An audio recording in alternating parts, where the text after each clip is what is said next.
wá gbóhun tí ìràwọ̀ rẹ̀ ń fẹ́ kí o ṣe lọ́jọ́ tòní tí ń ṣe ọjọ́ Monday September 8 ọdún 2025 tá wà nú ẹ̀ yìí.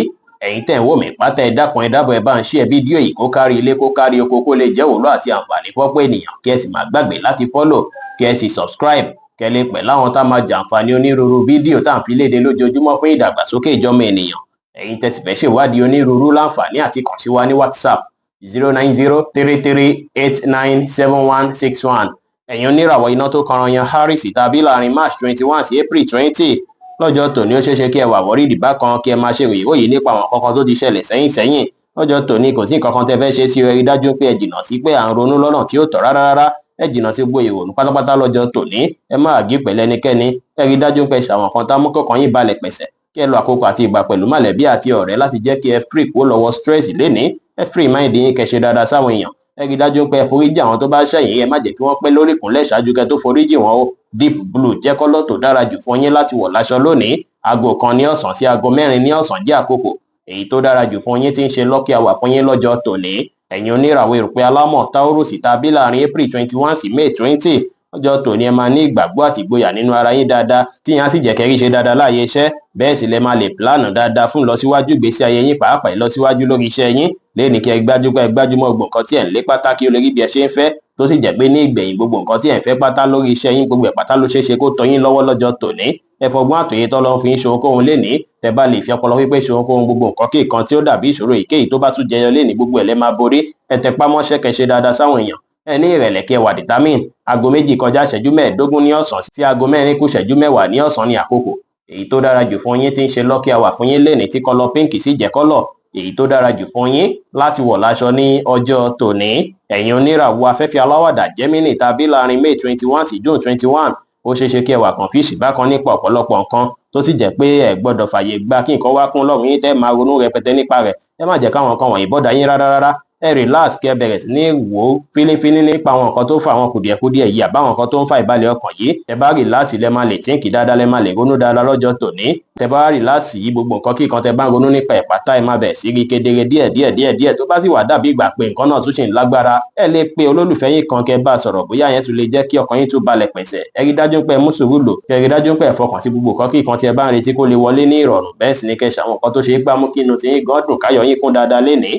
Pọ́pù jẹ́ kọ́lọ̀ tó dára jù fún yín láti wọ̀ láṣọ lónìí. Aago 10 láàárọ̀ sí aago 11 ní àárọ̀ jẹ́ àkókò èyí tó dára jù fún yín tí ń ṣe lucky hour fún yín lénìí. Ẹ̀yin oníràwọ̀ omi agbára Cancer tàbí láàrin June 22 sí July 22 agbára káká máa wà fún yín lénìí ó sì dára púpọ̀ kẹ́ express feelings yín dáadáa fólólùfẹ́ yín tàbí láàyè iṣẹ́ kẹ́ ṣàlàyé ara yín kẹ́ fẹnu polówó ara yín dáadáa lọ́jọ́ tòní àrán yín lọ́wọ́ bẹ́ẹ̀ sì ni ẹ lo agbára káká tọ́lọ́ fún yín ẹ lò lórí ohunkóhun láti rí dájú gbogbo nǹkan lọ dáadáa ẹ tẹpá mọ́ṣẹ́ kí ẹ ní ìrẹ̀lẹ̀ ẹ ṣe nǹkan yín létò ètò kẹ́ ṣe dáadáa sáwọn èèyàn lénìí.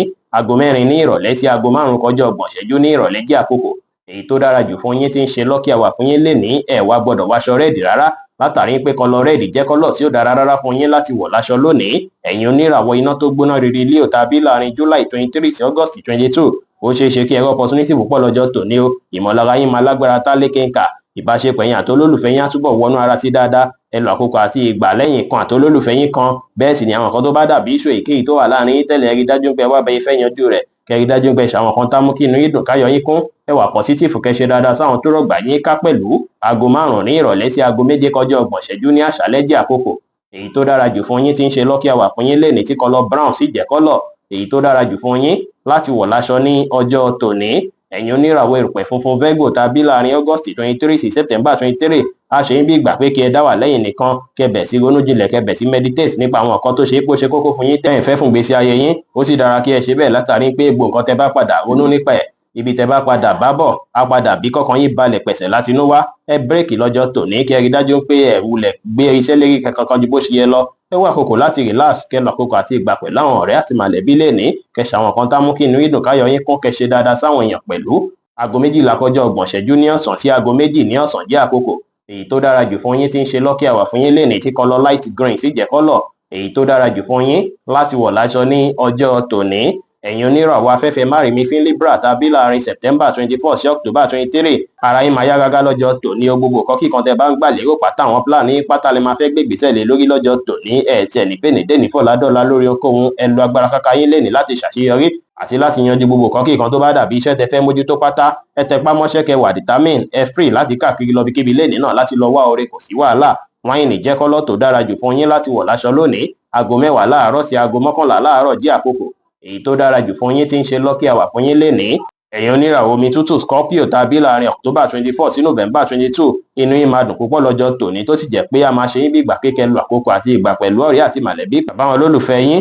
Ó sì jẹ́ pé gbogbo nǹkan kíkan tó bá máa mú kí inú yín dùn káyọ̀ yín kún pátá báyìí lẹ máa fẹ́ nífẹ̀ẹ́ sí láti ṣe dáadáa lọ́jọ́ tòní. Ẹ relax kí ẹ wá ìdùnnú fúnra yín ní gbogbo ọ̀nà. Ẹ ṣe dáadáa sáwọn èèyàn, àwọn plan yín kí ẹ pamọ́ láṣìírí. Aago 4 ní ìrọ̀lẹ́ sí aago 6 ní ìrọ̀lẹ́ jẹ́ àkókò èyí tó dára jù fún yín tí ń ṣe lucky hour fún yín lénìí tí kọ́lọ̀ turquoise blue sì jẹ́ kọ́lọ̀ èyí tó dára jù fún yín láti wọ̀ láṣọ ní ọjọ́ tòní. Ẹ̀yin oníràwọ̀ iná àtùpà Sagittarius tàbí láàrin November 23 sí December 22, ọkàn yín máa balẹ̀ pẹ̀sẹ̀. Ládàbí ìgbà pé gbogbo nǹkan kíkan tẹ bá fẹ́ mójútó ní ilé kẹ́ mójútó wọn pátápátá ní gbogbo ẹ̀ yanjú. Iṣu èyíkéyìí tó bá wà láàrin ẹ̀yin àti olólùfẹ́ yín náà láàrin ẹ̀yin àtàwọn tó rọ̀gbà yín ká gbogbo ẹ̀ pátá ló máa níyanjú tó sì jẹ́ pé wọ́n máa tún dúró pé kó support yín dáadáa lọ́jọ́ tòní. Ilẹ̀ wa tó ṣú, gbogbo iṣẹ́kíṣẹ́ tẹ bá fẹ́ ṣe pátá lẹ máa ṣe láṣeyọrí o. Ẹ ṣe dáadáa sáwọn èèyàn, ẹ bá gbogbo èèyàn ṣe lénìí kí ẹ ní ìrẹ̀lẹ̀. Góòdù jẹ́ kọ́lọ̀ tó dára jù fún yín láti wọ̀ láṣọ lónìí. Aago 10 láàárọ̀ sí aago 12 ní ọ̀sán jẹ́ àkókò èyí tó dára jù fún yín tí ń ṣe lucky hour fún yín lọ́jọ́ tòní. Ẹ̀yin oníràwọ̀ erùpẹ̀ eruku Capricorn tàbí láàrin December 23 sí January 19, ó ṣeé ṣe kí ẹ rí ìdùnnú, kí ẹ rí ayọ̀ dáadáa lọ́jọ́ tòní, kọ́kàn yín tún balẹ̀, kára yín tún yá gágá dáadáa. Ó ṣeé ṣe níbi iṣẹ́ kó ṣe pé wọ́n máa tún fi nǹkan kan ta yín lọ́rẹ́ pé lágbájá ìkú iṣẹ́ fún ti tẹpá mọ́ṣẹ́ tó ń ṣe. Ẹ rí dájú pé ẹ dúró ṣinṣin lórí ẹsẹ̀ yín, ẹ túbọ̀ tẹpá mọ́ṣẹ́, ẹ máa rí pé ẹ máa padà ṣàṣeyọrí. Pàápàá fẹ́yìn tó ṣe pé ẹ ń ṣiṣẹ́ tó jọ mọ́ṣẹ́ ọwọ́ lọ́jọ́ tòní, kẹ́ má dá sọ́rọ̀ tí wọ́n pè tí àbẹ́ tí ó kàn yín, kí ẹ sì rí dájú pé ẹ jìnnà sí gbogbo nǹkan tó jẹ mọ́ distraction pátápátá. Aago 3 kọjá ìṣẹ́jú 15 ní ọ̀sán sí aago 5 ní ìrọ̀lẹ́ jẹ́ àkókò èyí tó dára jù fún yín tí ń ṣe lucky hour fún yín lénìí tí kọ́lọ̀ light purple sì jẹ́ kọ́lọ̀ èyí tó dára jù fún yín láti wọ̀ láṣọ ní ọjọ́ tòní.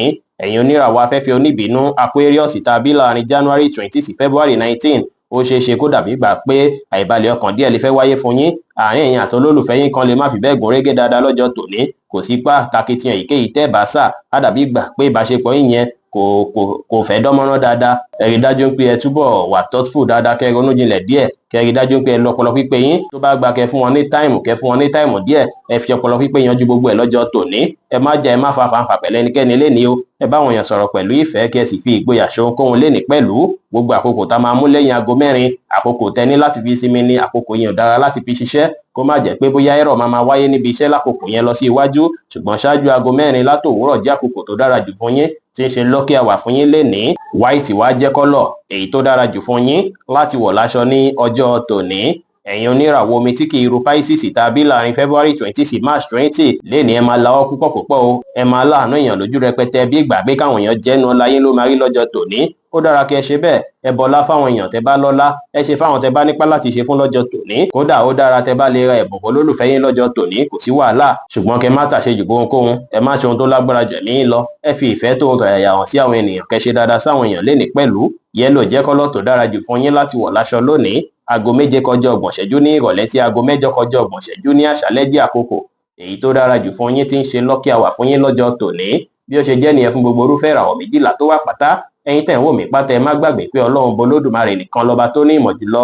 Ẹ̀yin tẹ́ fẹ́ ṣèwádìí onírúurú láǹfààní àti kàn sí wa ní WhatsApp 09033897161. Ire gbogbo ajẹ́ tiwa lónìí, lọ́sẹ̀ yìí, lóṣù yìí àti ní gbogbo ọjọ́ ayé wa láṣẹ Ìdùmarè. Ire o.